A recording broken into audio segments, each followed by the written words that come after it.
মহাভারতের যুদ্ধে কার কতদিন সময় লাগতো?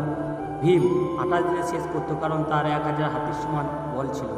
অর্জুন 24 দিন সময় লাগতো, কারণ তার কাছে অনেক দিব্য অস্ত্র ছিল। দ্রোণাচার্যের 22 দিন সময় লাগতো, কারণ সে ভগবান পরশুরামের শিষ্য ছিলেন। অঙ্গরাজ কর্ণের 2 দিন সময় লাগতো, কারণ তার কাছে কবচ ও কুণ্ডল ছিল। গঙ্গাপুত্র ভীষ্ম, তার সময় লাগতো 16 দিন, কারণ তার ইচ্ছামৃত্যু বরণ ছিল। বলরামের সময় লাগতো 5 দিন, কারণ সে শীর্ষনাগের অবতার ছিল। পারবারিকের সময় লাগতো 3 মিনিট, কারণ তার কাছে দেবী শক্তির আশীর্বাদ ছিল। পরশুরামের সময় লাগতো 2 মিনিট, কারণ সে মহাদেবের শিষ্য ছিল এবং নারায়ণ অবতার ছিল। হনুমানের সময় লাগতো 1 মিনিট, কারণ সে মহাদেবের রুদ্র অবতার ছিল। ভগবান শ্রীকৃষ্ণের সময় লাগতো 1 সেকেন্ড, কারণ তিনি নিজেই ভগবান নারায়ণ। ভিডিওটা কেমন লাগলো অবশ্যই কমেন্ট করবে। আর এরকম নতুন নতুন ভিডিও পেতে চ্যানেলটিকে ফলো করে পাশে থাকবে।